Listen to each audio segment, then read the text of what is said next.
से कुछ देर बाद शुभारंभ करेंगे। प्रधानमंत्री पहुंच चुके हैं और जो तस्वीरें आपको वहां की हम दिखाएंगे किस तरीके से प्रधानमंत्री वहां पहुंचे और ख़ासतौर से वो तस्वीरें जब इसका शुभारंभ किया गया, आप देख सकते हैं इन तस्वीरों को जानकारी लेते हुए प्रधानमंत्री नरेंद्र मोदी किस तरीके से जो नई तकनीक है वो तकनीक जो आगे बढ़ेगी और भारत का नाम पूरे विश्व में रोशन करने जा रही है। इस तरीके से 5G हमने देखा और 6G की भी यहाँ हम बात कर रहे हैं। इस पर और ज़्यादा जानकारी के लिए हमारे सहयोगी शैलेंद्र जी हमारे साथ जुड़े हुए हैं। शैलेंद्र, जानना चाहेंगे आपसे, प्रधानमंत्री जो है पहुँच चुके हैं और ख़ासतौर से इंडिया मोबाइल कांग्रेस की अगर बात की जाए तो कोशिश यही है कि नई तकनीक जो है वो नया भारत पूरे विश्व को आज के समय में दिखा सके। निश्चित तौर पर इंडिया मोबाइल कांग्रेस में हम जो प्रदर्शनी है उसमें देख रहे हैं कि नई नई तकनीक का प्रदर्शन किया गया है। पूरी दुनिया देख रही है कि भारत ने तकनीक के क्षेत्र में एक उल्लेखनीय प्रगति की है, लेकिन अब जरूरत इस बात की है कि हम दुनिया के लिए एक निर्यातक के तौर पर काम करें और स्वदेशी तकनीक, चाहे 5G तकनीक हो या फिर 6G की हम बात कर रहे हैं, उसमें दुनिया को हम मुहैया करा पाए और उस दिशा में भारत आगे बढ़ रहा है। और यही वजह है कि आप देखें जो प्रदर्शनी लगाई गई है उसमें इस तरह के स्लोगन्स है कि बनाएगा भारत, बना रहा है भारत। और हम अपनी तकनीकी प्रगति के साथ साथ जो तकनीक के क्षेत्र में जो विकास जिसका फायदा तमाम सेक्टर्स को मिल सकता है, न केवल देश में बल्कि दुनिया उसका फायदा उठा सकती है, उस दिशा में आगे बढ़ रहे हैं। अभी हम एक बहुत बड़े उपभोक्ता बाजार तो है ही, आप देखते हैं कि मोबाइल बाजार की बात करें तो बहुत बड़ा बाजार है, लेकिन अब उस ओर आगे बढ़ रहे हैं जहां भारत में बनी तकनीक दुनिया को उपलब्ध हो, स्वदेशी तकनीक का फायदा दुनिया भर के लोगों को मिल सके। और इसके लिए जरूरी है कि एक इकोसिस्टम हो। इसीलिए विश्वविद्यालयों में, महाविद्यालयों में लैब की बात की जा रही है, जहाँ एक इकोसिस्टम बनेगा, जहाँ एक तरह से रिसर्च होगी, कैसे हम नई तकनीक पर काम कर सकते हैं और कैसे वो एक मानव संसाधन, एक वर्क फोर्स तैयार कर सकते हैं। और यही वजह है कि हम देख रहे हैं कि विश्वविद्यालयों में लैब की शुरुआत भी होने जा रही है और ऐसे लैब शुरू होंगे। तो इससे एक बहुत बड़ा एक तरह जो गैप है, आज हम जानते हैं कि अगर आप बीते दशकों में देखें तो भारत ने मोबाइल में और तमाम तकनीकी क्षेत्रों में प्रगति तो की थी, लेकिन हम तकनीक के मामले में विदेशों पर निर्भर थे, आयात पर निर्भर थे। लेकिन हाल के वर्षों में एक बड़ा बदलाव आया है जब हम देख रहे हैं कि हम स्वदेशी तकनीक पर आगे बढ़ रहे हैं, स्वदेशी तकनीक पर काम कर रहे हैं। जी बिल्कुल, और वही जो तकनीक है उसकी जानकारी भी प्रधानमंत्री नरेंद्र मोदी लेते हुए नजर आए, जो प्रदर्शनी का जिसका उन्होंने उद्घाटन किया। और कहीं ना कहीं शैलेंद्र, देखा जाए तो एक रुचि जो है वो प्रधानमंत्री लेते हैं, प्रदर्शनी में जाते हैं, वहां पूरी जानकारी लेते हैं और उसके बाद कोशिश वो यही करते हैं कि जो नवाचार को बढ़ावा देने की बात उन्होंने अलग अलग मंचों से कई बार दोहराई है, फिर चाहे जब हम तकनीक को बढ़ावा देने की बात कर रहे हैं, और कोशिश यही है कि एक ना सिर्फ बेहतर निर्माता बल्कि उसके साथ साथ बेहतर निर्यातक की स्थिति में हमारा देश जो है वो खड़ा हो सके।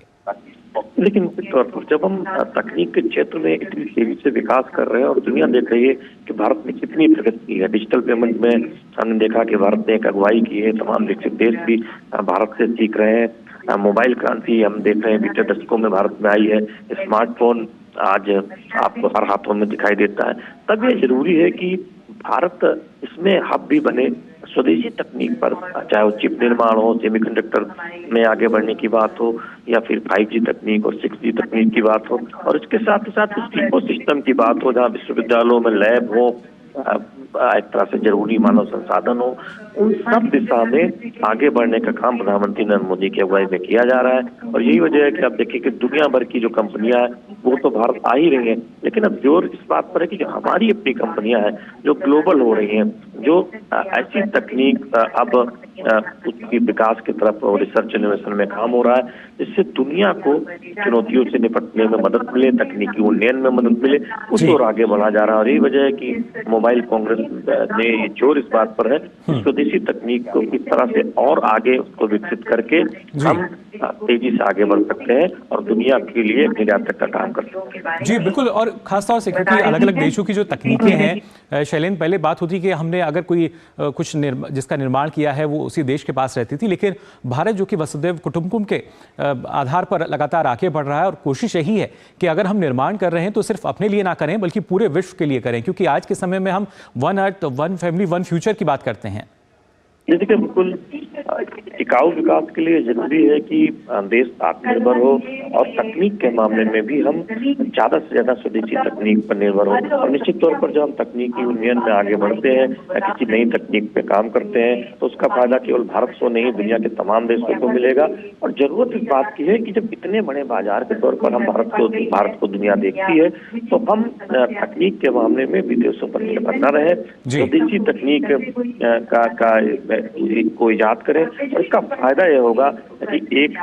बड़े स्तर पर रोजगार नए पैदा होंगे और उस तकनीक की जब हम निर्यात करेंगे या हम चिप बनाएंगे या सेमीकंडक्टर बनाएंगे या 5G और 6G तकनीक स्वदेशी निर्मित करेंगे तो निश्चित तौर पर दुनिया के तमाम ऐसे देश हैं जो उस तकनीक के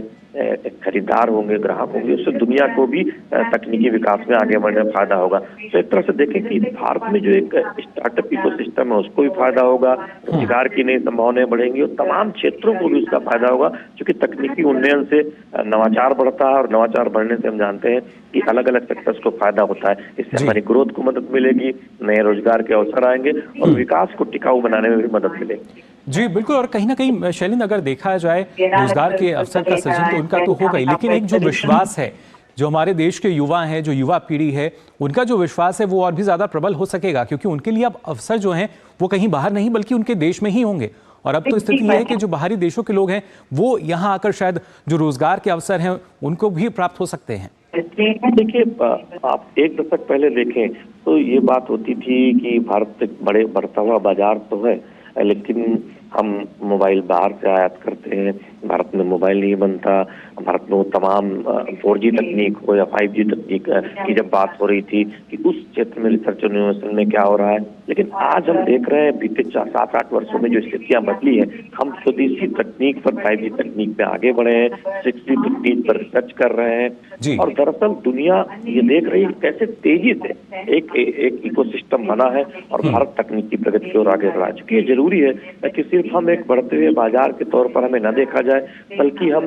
टेक्नोलॉजी सोल्यूशन प्रोवाइड करने वाले देश के तौर पर भी उभर कर सामने आए। आज हम देख रहे हैं कि स्मार्टफोन की फैक्ट्रियां लगी हैं, आप देखें नोएडा में या चेन्नई में स्मार्टफोन बन रहे हैं,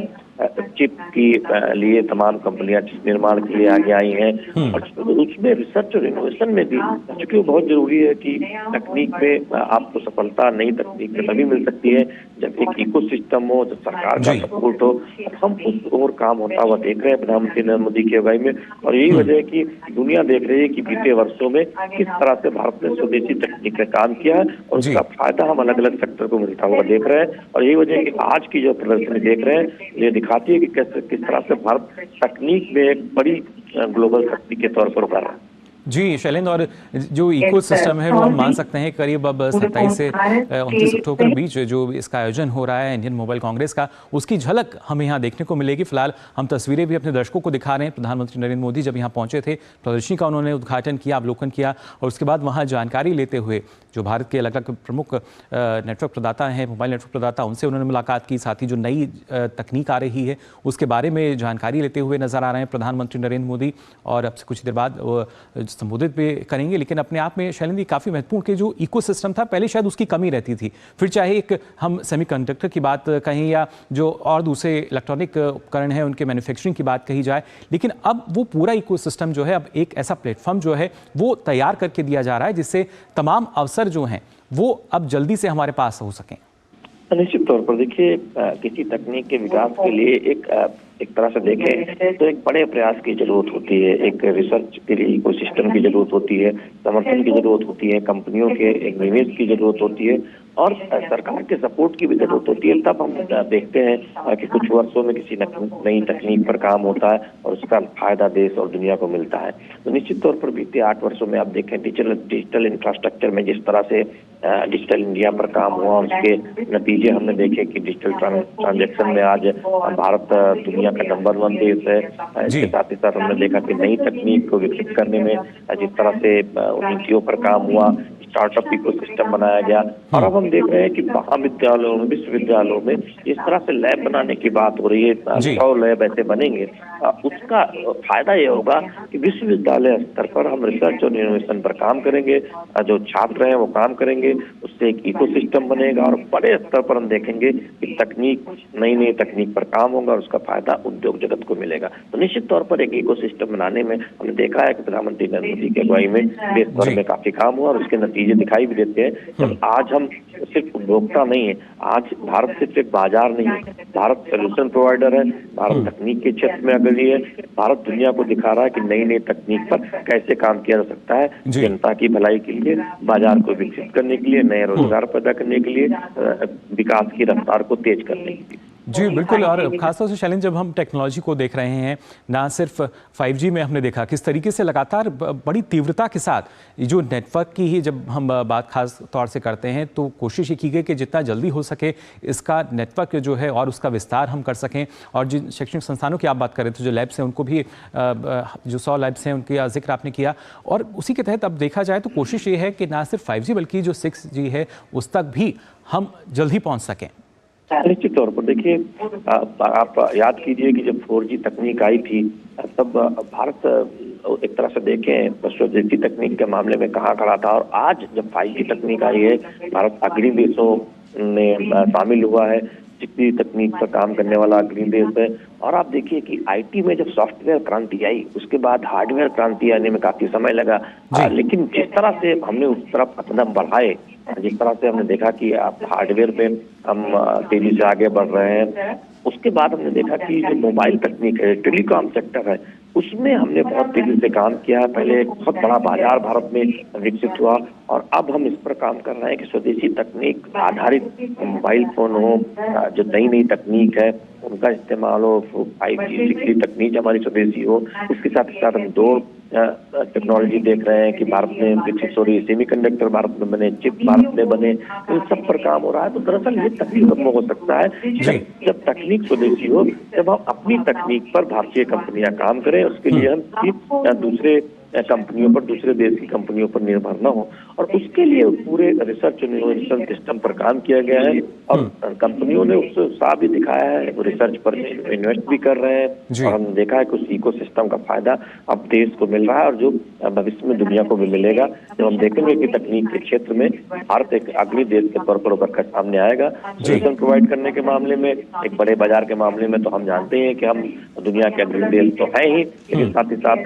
नई तकनीक के मामले में भी हम अग्रणी देश बनते जा रहे हैं। जी, यानी कि अग्रणी भूमिका में जो नया भारत है अब वो नजर आने लगा है, उसी की बानगी, उसी की झलक यहाँ इंडिया मोबाइल कांग्रेस 2023 से अब पूरा विश्व जो है वो देख सकेगा। प्रधानमंत्री नरेंद्र मोदी यहाँ आज जब पहुंचे उन्होंने प्रदर्शनी का उद्घाटन किया और उसके बाद उसका अवलोकन भी किया, जानकारी लेते हुए किस तरीके से अलग अलग तकनीक जो है उसको लगातार हम बढ़ावा दे रहे हैं, कैसे उसका विकास किया जा रहा है, कैसे उसका विस्तार हो रहा है। और शुभेंदु शर्मा जी लगातार हमारे साथ जुड़े हुए हैं। शुभेंदु जी, आपसे भी जानना चाहेंगे क्योंकि जाहिर तौर पर चुनौतियाँ जब सामने रहती हैं तो ये ऐसा लगता है कि शायद हम कब तक जो हमारा लक्ष्य है इसको हासिल कर पाएंगे, लेकिन 5G नेटवर्क की अगर बात की जाए, जिस तीव्रता के साथ इसका विस्तार और विकास हुआ है वो अपने आप में काफ़ी काबिल तारीफ। एब्सोल्युटली, आपने बिल्कुल सही कहा है कि बहुत ही काबिले तारीफ है जिस स्पीड से हम लोग 5G डिप्लॉय कर रहे हैं, जिस स्केल की हमारी पॉपुलेशन है, जो टेरेन की चैलेंजेस आते हैं, अगर आप अर्बन एनवायरनमेंट देखें या रूरल देखें, तो जिस तरीके से हम आगे बढ़ रहे हैं डिप्लॉयमेंट के लिए वो काबिले तारीफ है। और ये हमें एकदम मैं तो ये कहूंगा अगर अभी हम 1000 BTS पर डे के हिसाब से चल रहे हैं, हमें उसको और बढ़ाना चाहिए ताकि हम जल्दी से जल्दी पूरे देश भर में 5G का नेटवर्क फैला सकें और 6G की तरफ आगे बढ़ सकें। तो ये बिल्कुल सही कदम है और स्पीड बहुत मैटर करती है, क्योंकि अगर आप स्पीड से डिप्लॉय नहीं करेंगे तो कहीं ना कहीं आप जो विश्व के जो आप एक अपने आप को पोजीशन पे आप लाना चाहते हैं, जो आप लीडर बनना चाहते हैं,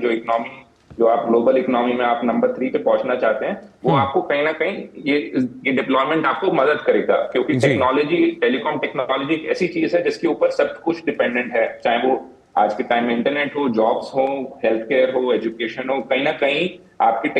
टेलीकॉम इंडस्ट्री के ऊपर कहीं ना कहीं कनेक्ट होती है आके। तो अगर हम इस चीज को आगे तेजी से बढ़ाएंगे तो कहीं ना कहीं वो हमें मदद करेगा, जो हम ग्लोबल इकोनॉमी में नंबर 3, नंबर 2 पे पहुंचना चाहते हैं, उसको जल्दी पहुंचने के लिए। बिल्कुल, उसमें भी इजाफा जो है वो हो सकता है। और किस तरीके से देखिए जो प्रयास है वो किए जा रहे हैं हर स्तर पर, खासतौर से फिर चाहे IT हब के रूप में हम देखते हैं, और अलग अलग जो उत्पाद हैं, जो इलेक्ट्रिकल प्रोडक्ट हैं, उनकी मैन्युफैक्चरिंग की जब बात की जाती है, या उनको कैसे जो खासतौर से जो मेक इन इंडिया के तहत हम कह सकते हैं जो बढ़ावा दिया जा रहा है, और उसी वजह से जो दूसरी कंपनियां हैं, जो नामी गिरामी कंपनियां हैं दूसरे देशों की, वो लगातार अपना जो निवेश हैं वो भारत में करने के लिए रुचि भी दिखा रही हैं। शैलेंद्र, अगर बात की जाए, क्योंकि जो और भी जो देशों के प्रतिनिधि हैं वो यहाँ पर आ रहे हैं, जो तकनीक है वो भी दिखाई जाएगी, और ख़ासतौर से अगले जो हम 3 दिन की अगर बात करें, क्योंकि ना सिर्फ 27 से लेकर 29 तक इसका जो आयोजन हो रहा है, और क्या कुछ खास कार्यक्रम इसमें रहेंगे?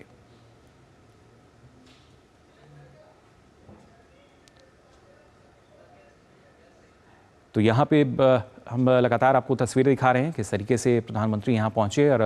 उन्होंने प्रदर्शनी की जानकारी ली, अवलोकन किया, और लगातार जानकारी लेते हुए कि किस तरीके की तकनीक है और किस तरीके से लगातार ये जो तकनीक है वो हम पूरे विश्व को भी दे सकते हैं। शुभेंदु जी, आपसे हम जानना चाहेंगे, क्योंकि अब जो पूरा ये हमारा कार्यक्रम है इंडिया मोबाइल कांग्रेस, और किस तरह के जो इसमें इवेंट हैं वो रखे गए हैं? इसमें आप देखेंगे कि कई प्रकार की कॉन्फ्रेंसेस होंगी, राउंड टेबल कॉन्फ्रेंसेस, चर्चाएं होंगी, जिसमें कि नई नई जो उभरती हुई टेक्नोलॉजीज हैं अपनी कंपनीज उसको प्रेजेंट करेंगी, उस पर चर्चाएं होंगी। उसके साथ साथ आप देखेंगे स्टार्टअप्स जो इकोसिस्टम है, अगर आप इंडिया का देखें, जिससे अभी आप थोड़ी देर पहले चर्चा कर रहे थे, किस तरीके से सरकार ने जो पूरा स्टार्टअप का एक इकोसिस्टम है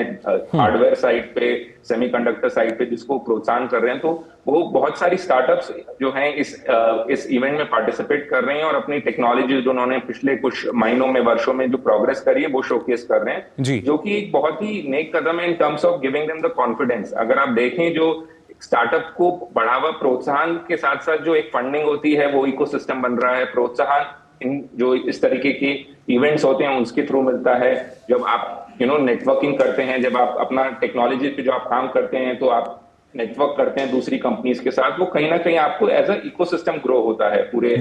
पूरे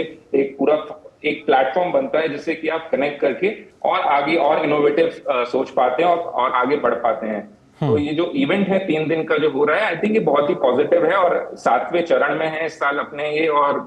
जिस तरीके से पिछले 7 सालों में हमने टेलीकॉम क्षेत्र में प्रोग्रेस करी है, हम एक अगर आज से आप 10, 12, 13 साल पहले की देखें तो हमारी जो कॉस्ट थी 1 GB के इंटरनेट की, और आज के टाइम में देखें तो बहुत फर्क आया है, और कहीं ना कहीं वो टेक्नोलॉजी एडवांसमेंट की वजह से वो कॉस्ट इफेक्टिव चीजें हुई हैं जी। तो और कॉस्ट के साथ साथ जो उसकी स्पीड की भी खास तौर से बात की जाए, जिसमें लगातार हम देख पा रहे हैं कि जो बदलाव है वो किया जा रहा है, उसको और बेहतर बनाया जा रहा है। और खासतौर से शुभेंदु जी, क्योंकि हम मान सकते हैं कि चरणबद्ध तरीके से जो समावेश है वो नजर आता है, क्योंकि ना सिर्फ स्टार्टअप्स की बात की जाए, एंटरप्रेन्योर्स की हम बात करें, तो पहले कोशिश ये की गई कि इनमें किस तरीके से मजबूती जो है वो हम ला सकते हैं, और फिर एक अलग अलग पायदान पर, नए पायदान पर ले जाने की अब कोशिश जो है वो नजर आती है। जी हाँ, बिल्कुल। अगर आप ओवरऑल देखेंगे, मैं सिंस हम टेलीकॉम और सेमीकंडक्टर और एआई की बात कर रहे हैं, तो अगर मैं उन्हीं के क्षेत्र में बात करूं, तो अब आप देखेंगे कि किस तरीके से जो स्पेस एक्सप्लोरेशन है, अगर आप उसकी बात करें, तो किस तरीके से सरकार ने उसकी पॉलिसी में चेंज लाए हैं, और प्राइवेट कंपनी, स्पेशली स्टार्टअप्स को मौका दिया जा रहा है कि वो स्पेस एक्सप्लोरेशन में काम करें। तो जो एक फ्यूचर विजन है जो इस सरकार का, वो बहुत ही सराहनीय कदम उठाए हैं सरकार ने, कि वो यंग पॉपुलेशन है, यंग माइंड्स हैं, जो यंग टेक, जो कि एक यंग टेक्नोलॉजी का क्या होता था, उसने आईआईटी से पढ़ाई करी अपने, और वो सीधा बाहर निकल जाता था। तो वो कहीं ना कहीं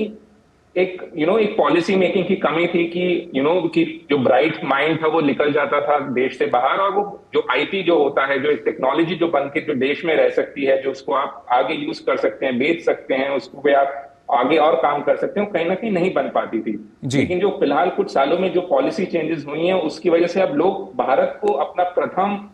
एक कार्य भूमि की तरह देखते हैं, जहां पर वो अपनी कर्म भूमि की तरह उसको लेते हैं। जो ब्राइट माइंड है, जो हमारे देश के फ्यूचर है, और वो यहीं रह के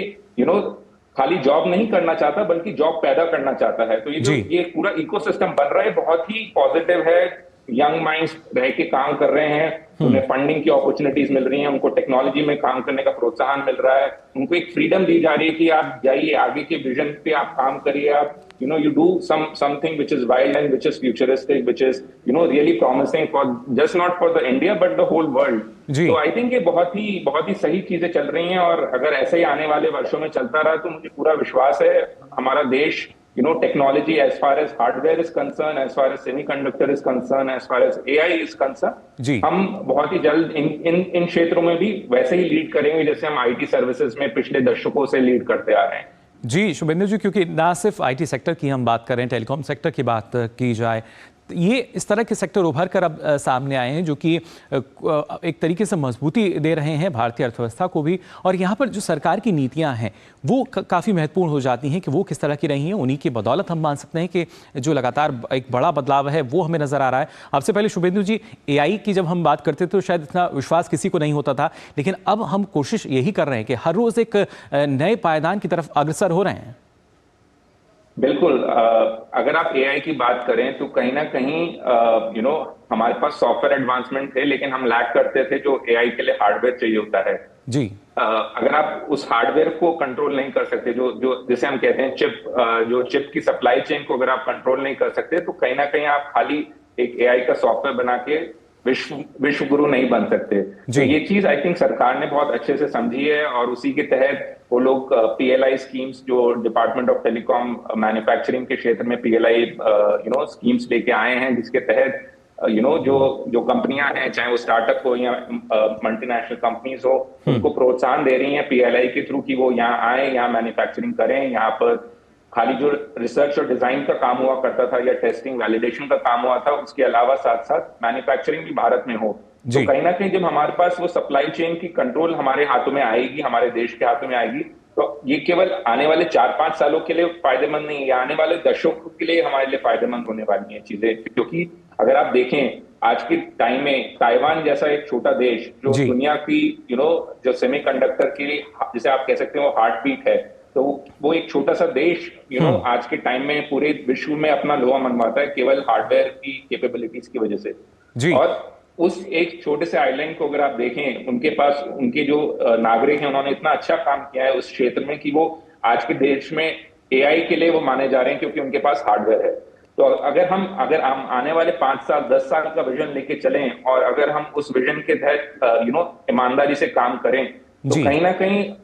मेरे को कोई डाउट नहीं है कि हम एआई के क्षेत्र में, हार्डवेयर के क्षेत्र में किसी से दूसरे नंबर पे रह पाएंगे। हम जरूर नंबर 1 पहुंचेंगे और इसी स्पीड से और इसी लगन के साथ हमें आगे बढ़ना है। जी ज़रूर, और मैं उम्मीद करता हूं कि जल्द ही हम उस पायदान पर पहुंचेंगे जो पहले पायदान पर काबिज होंगे। और ख़ासतौर से ये अपने आप में काफ़ी महत्वपूर्ण कि जब हम नई तकनीक को बढ़ावा देने की बात करते हैं, प्रौद्योगिकी की बात करते हैं, तो उसके लिए किस तरह की नीतियाँ जो हैं वो बनाई जा रही हैं। लेकिन शुभेंदु जी, आपको लगता है कि उस तरह का जो विश्वास है वो भी दिलाना ज़रूरी है? अब से पहले शायद उस तरह का विश्वास जो है, फिर चाहे हम घरेलू स्तर पर देखें या जो बाहरी कंपनियाँ हैं, जब वो निवेश के लिए आती थी, शायद उनको उतना विश्वास नहीं दिला पाते थे। उस तरह का इंफ्रास्ट्रक्चर जो है शायद हम उनके सामने नहीं रख पाते थे। लेकिन आज के समय में हम कह सकते हैं कि अब कोशिश यही है कि ना सिर्फ जो इंफ्रास्ट्रक्चर है उसको बढ़ावा दिया गया है, बल्कि जो डिजिटल पब्लिक इंफ्रास्ट्रक्चर है उसमें भी एक बड़ा बदलाव जो है अब नजर आने लगा है। बिल्कुल, जो इसका पूरा श्रेय जाता है हमारी सेंट्रल गवर्नमेंट को under the leadership of our prime minister Modi ji. अगर आप देखें पूरा जो कॉन्फिडेंस बिल्डिंग मेजर है पिछले 9 सालों में, इस सरकार ने जो विश्व स्तर पर हमें कॉन्फिडेंस दिया है कि एक आत्मविश्वास हमें दिया है कि हम किसी के साथ, किसी भी देश के साथ आंखों में आंखें डाल के हम बिजनेस डीलिंग कर सकते हैं। आई थिंक वो बहुत ही सराहनीय कदम है जो उन्होंने उठाए। और ये ओवरनाइट नहीं होता है कि आप आज आए और कल को शुरू हो गया है। इसको करने में बहुत टाइम लगता है, इसमें एक डेडिकेशन चाहिए होती है। इसमें आपको जो पॉलिसी मेकिंग है, जो आपके जो आपका जिसे कहते हैं कि जो एक रेड कार्पेट चाहिए होता है वो लाना, उसके अंदर आपको ये इंश्योर करना कि जो कंपनीज आ रही हैं उनको एक टैक्स रिजीम के अंदर एक स्टेबिलिटी मिले, और ये सब चीजें जो होती हैं पॉलिसी मेकिंग से आती हैं। ये आप, अगर आपकी पॉलिसी सही नहीं होगी, अगर आपकी पॉलिसी अनस्टेबल होगी, तो आप वो कॉन्फिडेंस बिल्डिंग मेजर्स आप नहीं कर सकते हैं। जी तो बिल्कुल। इसका पिछले 9 सालों के अंदर जो काम हुआ है, आई थिंक वो पिछले 60 साल का आप काम देख लें और पिछले 9 साल का काम देख लें, आपको कोई भी एक देशभक्त इंसान को क्लियरली वो दिख जाएगा कि कितना फर्क है दोनों, अगर आप कंपेयर करेंगे। जी बिल्कुल, जो फ़र्क है वो सीधे तौर पे नज़र आ सकता है, उस तरह की नीतियाँ हैं और ये कोशिश की जा रही है कि कैसे और ज़्यादा जो विश्वास है वो हम दिला सकते हैं। फिलहाल ये तस्वीरें जब प्रदर्शनी का उद्घाटन किया उसके बाद उसका अवलोकन किया प्रधानमंत्री नरेंद्र मोदी ने और अब से थोड़ी देर बाद वो इंडिया मोबाइल कांग्रेस के 7वें संस्करण को संबोधित भी करेंगे। लेकिन उससे पहले सारी जानकारी लेते हुए किस तरीके से अलग अलग तकनीक जो है उसका विकास किया जा रहा है, इस तकनीक का किस तरह का जो इस्तेमाल है, जो उपयोग है वो किया जा सकता है, क्योंकि लगातार प्रधानमंत्री नरेंद्र मोदी अलग अलग मंच से जो नवाचार है, इनोवेशन है, उसका जिक्र भी करते रहे हैं और अभी उसकी बानगी जो है वो अब हमें नज़र आने लगी है। खासतौर से युवाओं की बात की जाए, अलग अलग स्टार्टअप्स जो हैं तकनीकी रूप से वो अब हम देख सकते हैं, हर एक क्षेत्र में जो स्टार्टअप्स हैं वो अब बनते हुए नज़र आए हैं। शुभेंदु जी, खासतौर से अगर देखा जाए जो तकनीकी विकास हुआ है, लेकिन जब हम इनोवेशन की बात करते हैं, नवाचार की बात करते हैं, तो एक आवश्यकता थी कि शायद एक पुश यहाँ भी चाहिए था और वही अब पुश मिला है, बढ़ावा मिला है, प्रोत्साहन मिला है, तभी लगातार इनोवेशन के क्षेत्र में हम मान सकते हैं कि आगे बढ़ रहे हैं। बिल्कुल, अगर आप इनोवेशन की बात करें तो जो इनोवेशन आता है वो ग्राउंड लेवल, ग्राउंड जीरो से आता है, जिसे हम कहते हैं। जो यंग माइंड्स होते हैं, उनकी जो एक नई सोच होती है, जिनके दिमाग में बंधन नहीं होता है कि हम ऐसा करेंगे तो क्या होगा, वैसा करेंगे तो क्या होगा, और वो होता है आपके जो ग्राउंड लेवल, जो कॉलेज है, जब आपका माइंड, एक यंग स्टूडेंट का माइंड फ्रेश होता है, वो एक नई सोच के साथ सोच पाता है। तो जो वो ओवरऑल जो प्रोत्साहन दिया गया है, जो ओवरऑल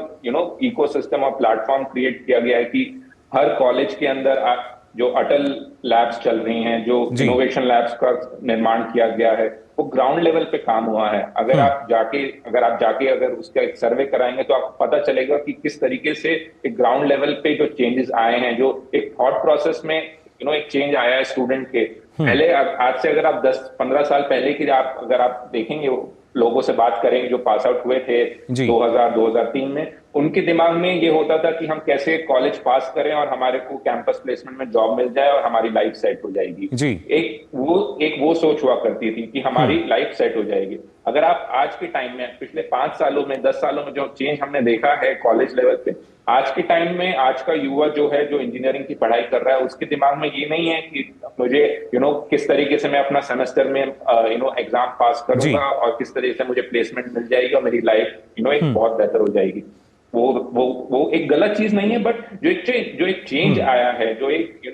जो ह्यूमन माइंड के अंदर जो एक इग्नाइट हुआ है, जिसमें एक नया जोश और जुनून, एक नई ऊर्जा हम कह सकते हैं शुभेंदु जी, कि हमें कुछ अलग करना है, हमें कुछ नया करना है, और जैसा प्रधानमंत्री कहते हैं कि यही समय है, सही समय है।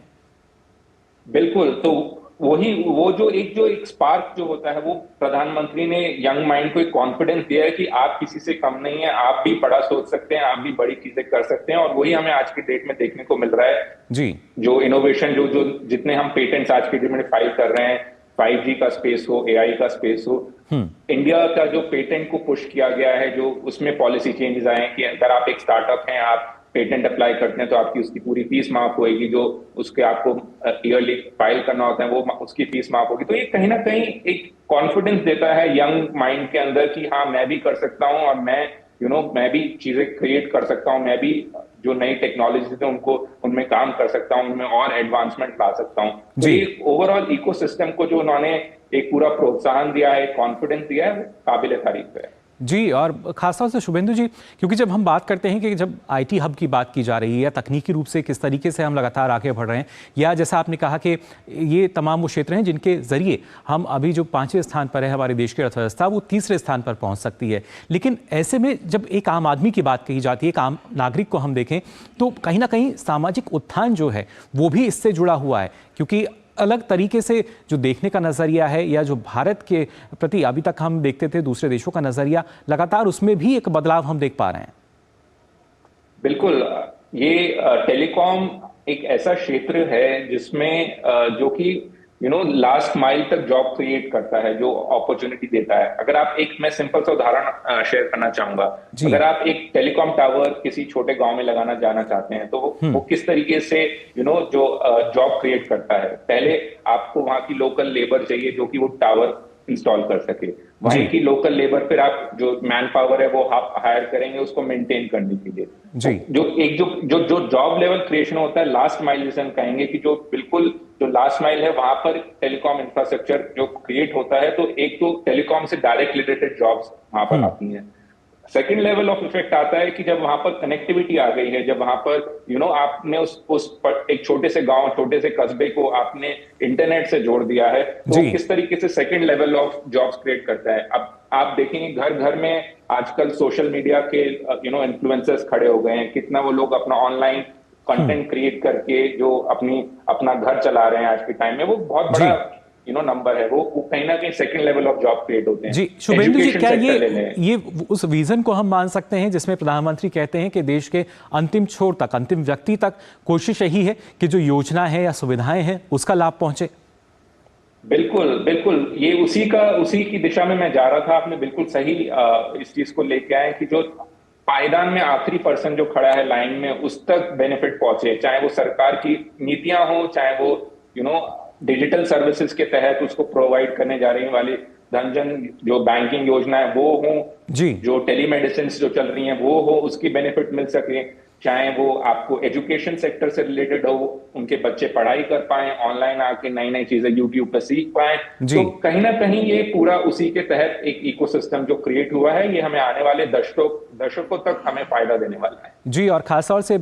यहाँ पे शुभेंदु जी हम तस्वीरें भी दिखा रहे हैं अपने दर्शकों को। प्रधानमंत्री नरेंद्र मोदी ने जो यहाँ उद्घाटन किया था इस प्रदर्शनी का, जिसमें उन्होंने अवलोकन किया, जानकारी भी ली नई नई तकनीक के बारे में। लेकिन जब आज के समय में जिस तरीके से हमने देखा, जो 5G क्षेत्र का जो विस्तार जिस तरीके से हुआ है, जो नेटवर्क लगातार फैला है, और यहाँ भी जो लैब की बात थी हम कर रहे थे, लेकिन जब 6G की हम बात करते हैं तो हम मान सकते हैं कि आज के समय से काफ़ी आगे की जो तकनीक है उस पर अब काम किया जा रहा है, जिससे जो पूरा विश्व है वो विश्व गुरु को ना सिर्फ सराहा सके बल्कि मान सके कि वाकई अब जो नई तकनीक है वो भारत में इजाद हो रही है। देखिए सर, सिंपल सी बात है, अगर आपको विश्व गुरु बनना है, जो कि हम बनने वाले हैं बहुत जल्द, तो आपको ऐसे कदम उठाने पड़ेंगे जिसपे दुनिया आपकी तरफ आपसे मांग सके कि ये टेक्नोलॉजी, क्योंकि हम टेक्नोलॉजी की बात कर रहे हैं इसलिए मैं टेक्नोलॉजी के ऊपर ही बात चर्चा करूंगा। तो 6G पे जब हम आज काम शुरू कर रहे हैं, तो आने वाले 2 साल 3 साल में जब वो तकनीक तैयार होगी, और केवल भारत उन गिने चुने विश्व में गिने चुने कंट्रीज में से होगा जिनके पास वो टेक्नोलॉजी होगी, तो कहीं ना कहीं